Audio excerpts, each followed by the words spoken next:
શું આ વર્ષે ભારતમાં ચોમાસું સામાન્ય કરતાં નબળું રહેવાની સંભાવના છે? કેમ સ્કાયમેટ એજન્સીએ આ વર્ષે ચોમાસું નબળું રહેવાની આગાહી કરી છે? જાણો અલ નીનો શું છે અને તે કેવી રીતે ભારતના ચોમાસાને નબળું પાડી શકે છે. નમસ્કાર દર્શક મિત્રો, ધ લોકસત્તા શોમાં આપનું સ્વાગત છે. શું આ વર્ષે ભારતમાં ચોમાસું સામાન્ય કરતાં નબળું રહેવાની સંભાવના છે? કેમ સ્કાયમેટ એજન્સીએ આ ચોમાસું નબળું રહેવાની આગાહી કરી છે? જાણો અલ નીનો શું છે અને તે કેવી રીતે ભારતના ચોમાસાને નબળું પાડી શકે છે. ભારત જેવા કૃષિ પ્રધાન દેશ માટે ચોમાસું એ માત્ર વરસાદની ઋતુ નથી, પણ દેશના અર્થતંત્રની કરોડરજ્જુ છે. પરંતુ આ વર્ષે ખેડૂતો અને સામાન્ય જનતા માટે ચિંતાજનક સમાચાર સામે આવી રહ્યા છે.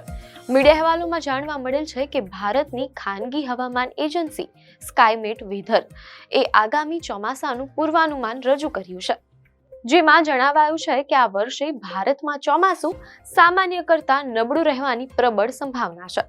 સ્કાયમેટના રિપોર્ટ મુજબ જૂનથી સપ્ટેમ્બર સુધીના 4 મહિનાના ગાળા દરમિયાન લાંબા ગાળાની સરેરાશના લગભગ 94% જેટલો જ વરસાદ થવાની શક્યતા છે. આનો સીધો અર્થ એ થયો કે આ વર્ષે વરસાદ મન મૂકીને વરસવાને બદલે થોડો ઓછો રહેશે, જેની સીધી અસર ખેતી અને જળ સંગ્રહ પર પડી શકે છે.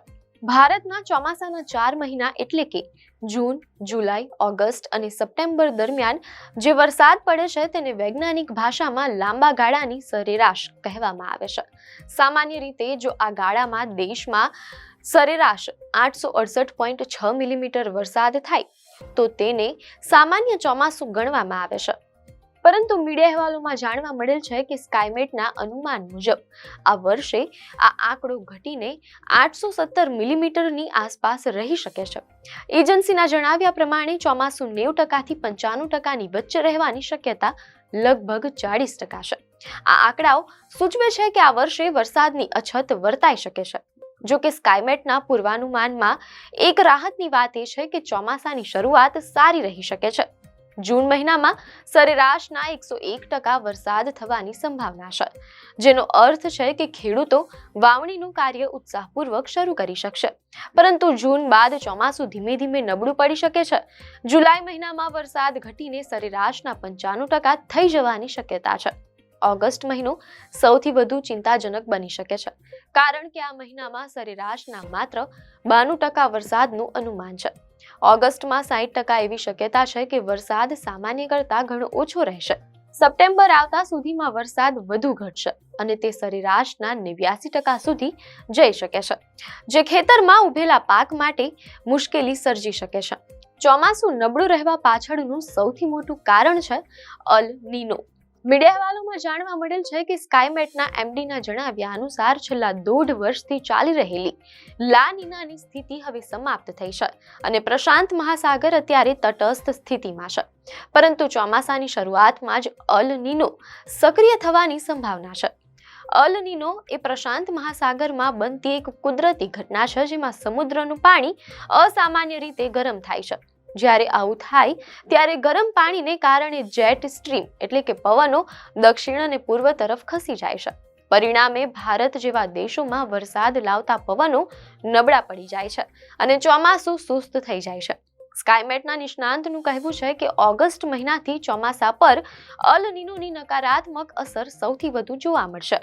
મીડિયા અહેવાલોમાં એમ પણ જાણવા મળેલ છે કે નેશનલ ઓશનિક એન્ડ એટમોસ્ફેરિક એડમિનિસ્ટ્રેશન ના ડેટા મુજબ જૂનથી ઓગસ્ટના ગાળામાં અલ નીનો બનવાની સંભાવના 62% છે અને તે વર્ષ 2026ના અંત સુધી ચાલુ રહી શકે છે.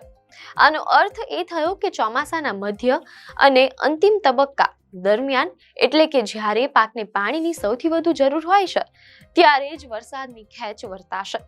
સામાન્ય રીતે જુલાઈ અને ઓગસ્ટમાં ભારતમાં સૌથી વધુ વરસાદ થાય છે, પરંતુ આ વખતે આ જ મહિનાઓમાં અલ નીનો વિલન બની શકે છે.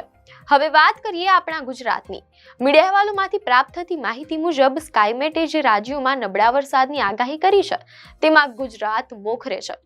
ગુજરાત ભારતની પશ્ચિમ દિશાએ આવેલું રાજ્ય છે. પૂર્વાનુમાન મુજબ ઉત્તર, પશ્ચિમ અને મધ્ય ભારતના વિસ્તારોમાં ચોમાસું નબળું રહી શકે છે.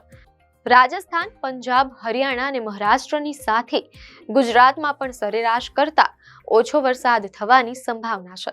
ગુજરાતના કેટલાક વિસ્તારોમાં પૂર્વાનુમાનના સ્પષ્ટ સિગ્નલ નથી મળતા, પરંતુ સમગ્ર પશ્ચિમ ભારતની સ્થિતિ જોતા એવું કહી શકાય કે ગુજરાતના ખેડૂતોએ આ વર્ષે પાણીના આયોજન બાબતે સાવધ રહેવું જોઈએ. ગુજરાતમાં ખેતીનો સીધો આધાર આકાશી વરસાદ પર રહેલો છે. અહીં ખેડૂતો ખરીફ અને રવિ એમ બંને પાકો લેતા હોય છે. જો ચોમાસું સારું રહે તો જમીનમાં ભેજ જળવાઈ રહે છે અને ચેક ડેમ તળાવો ભરાયેલા રહે છે, જે શિયાળુ એટલે કે રવિ પાક માટે આશીર્વાદ રૂપ બને છે. પરંતુ જો સ્કાયમેટનું અનુમાન સાચું પડે અને ચોમાસું નબળું રહે તો ખરીફ પાકના ઉત્પાદનમાં ઘટાડો થઈ શકે છે અને તેની સીધી અસર રવિ પાકની વાવણી પર પણ પડી શકે છે. અલ નીનોની આ કુદરતી અસર ભારત અને ખાસ કરીને ગુજરાતના અર્થતંત્ર માટે કેટલી ભારે પડે છે તે તો આવનારો સમય જ બતાવશે. આપને માહિતી સારી લાગી હોય તો વિડીયોને લાઈક અને શેર કરજો, ચેનલને સબસ્ક્રાઇબ કરજો.